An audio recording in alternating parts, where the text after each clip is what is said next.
These are the chants that rocked Cuba when the biggest anti-government protests there in decades erupted on July 11th.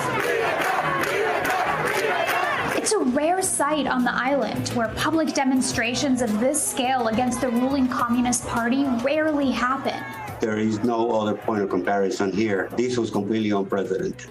It's a result of what we keep calling a perfect storm of factors affecting the Cuban people. Cuba has been distraught with severe food and medicine shortages, which have gotten worse during the pandemic. But it's not just these factors that led to this breaking point. So how did we get here? The Cuba we know today was established on January 1st, 1959, after Fidel Castro's guerrilla army toppled President Fulgencio Batista, a dictator who was backed by the U.S. for his anti-communist stance. Castro established a socialist state. I am not communism. I am not agree with communism. But quickly began to strengthen ties with the Soviet Union until he eventually declared that Cuba would shift to communism in 1961. The following year, President John F. Kennedy ramped up America's 1960 embargo on Cuba, prohibiting all trade between the nations. Cuba must not be abandoned to the communists. Cuba is still feeling the economic blow of this embargo, which has never been fully lifted, but now allows the export of food, medicine, medical equipment, and humanitarian goods to the island. Still, the government has put customs restrictions on food and medicine that have only been lifted following these recent protests. The United Nations estimates that Cuba has lost approximately $130 billion due to the embargo, and Cuba's economic crisis is at its worst since the fall of the Soviet Union in 1991. Things have gotten so bad that Cuba scrapped a ban on most private businesses in February. These include jobs like taxi driving or running a restaurant, both of which can pay more in a day than the average Cuban makes in a whole month, because the government doesn't control how much workers in those roles make. In contrast, the nation's revered doctors, who are government employees, make around $70 to $100 a month. This hostility to the private sector leaves many Cubans living off their government salary and rations. Cuba is also notorious for squashing dissent, holding thousands of political prisoners over the years, including more than 1,000 arbitrary detentions in 2020 alone, according to the Cuban Human Rights Observatory.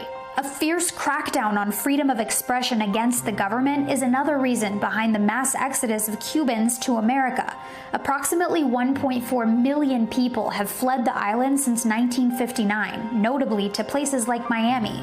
Today, Cubans still left on the island are lining up for hours to buy whatever food and medicine they can get their hands on due to the shortages. This was the situation on the island of 11 million people before protests began on July 11th and then spread around the world.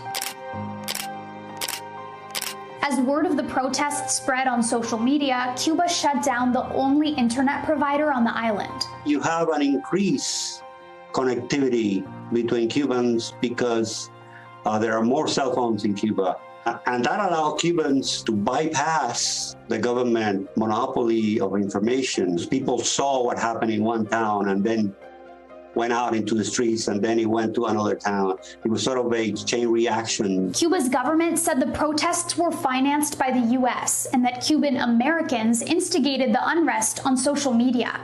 It also blamed U.S. imperialism and the embargo for the protests. But critics and some experts say that that's a distraction from what protesters were really calling for. Queremos una elecciones libres, que no pongan un presidente a dedo. Nosotros lo queremos escoger, porque tenemos derecho como cualquier ser humano. Protesters are demanding change at the top after 62 years of communist rule under Fidel Castro, his brother Raúl, and Miguel Díaz-Canel, who was handed Cuba's most powerful political position in April. There is a growing crisis of political legitimacy for the government.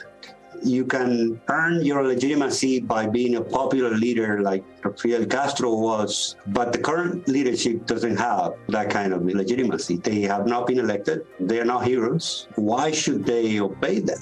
On July 17th, the Cuban government held a pro-Cuba rally in Havana, where tens of thousands of supporters showed up, according to officials. again, the streets of the capital have been calmer on both sides, but there's still a heavy police presence. So far, only 110 out of 615 people who were detained in Cuba as a result of the protests have been let go, according to CubaLex, a human rights group based in the U.S. The nation's internet access is slowly rolling back out, but it's still not widely accessible, even in normal times. And the government's saying it won't be shifting from communism anytime soon. So it's unclear where Cuba will go from here. Hey, NBC News viewers, thanks for checking out our YouTube channel. Subscribe by clicking on that button down here and click on any of the videos over here to watch the latest interviews, show highlights, and digital exclusives. Thanks for watching.